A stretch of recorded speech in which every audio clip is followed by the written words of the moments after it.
বিসমিল্লাহির রহমানির রহিম। আসসালামু আলাইকুম এভরিওয়ান। জুয়েল হোমি হলের পক্ষ থেকে আপনাদেরকে আবারও অভিনন্দন ও শুভেচ্ছা।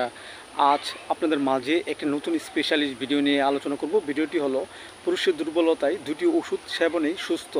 দেখেন এভরিওয়ান, এটি একটি গুরুত্বপূর্ণ একটি সাবজেক্ট।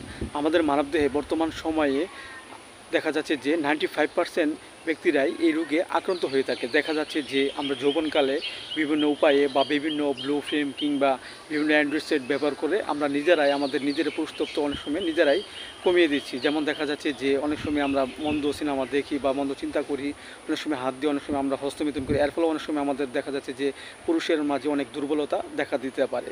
সো এভরিওয়ান, এই রোগটি আমাদের মাঝে হলে আমার এই পরামর্শ অনুযায়ী আমরা নিকটস্থ কোনো হোমিও ফার্মেসি থেকে ওষুধ খেলে অনেকেই সুস্থ হচ্ছেন এবং আপনিও সুস্থ হবেন।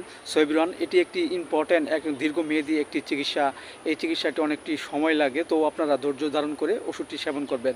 দেখা যাচ্ছে যে এই রোগ আক্রান্ত ব্যক্তিটির যদি হঠাৎ ঘুমের ঘরে লিঙ্গ দাঁড়িয়ে যায় এবং ঘুমতে জাগলে লিঙ্গ শীতল হয়ে যায় এবং অল্প মেলামের সাথেই দেখা যাচ্ছে যে বীর্য বের হয়ে যায় এবং দৈহিক মিলনে তেমন তৃপ্তি পাওয়া যায় না, এসব লক্ষণে আমরা অবশ্যই যে ওষুধটি সেবন করতে পারি সেটা হলো ক্যালাডিয়াম 200। আমরা 2 ফোঁটা করে সকাল বিকাল 2 বার সেবন করতে পারি।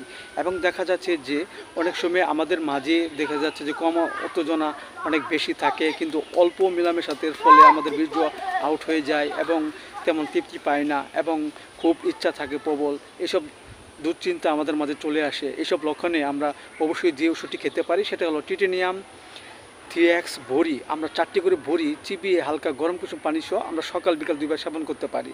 এতে করে আমাদের মাঝে যে পুরুষের যে দুর্বলতা সেটা আস্তে আস্তে দূর হয়ে যাবে এবং আমাদের মধ্যে সুস্থবোধ ফিরে আসবে।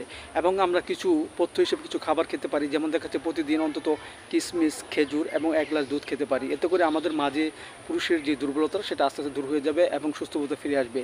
সো এভরিওয়ান, ভিডিওটি যদি আপনাদের ভালো লাগে অবশ্যই আপনারা লাইক দিবেন, সাবস্ক্রাইব করবেন এবং অবশ্যই আমার এই ভিডিওটি শেয়ার করে দেবেন। সবাই সুস্থ থাকেন। Thank you so much.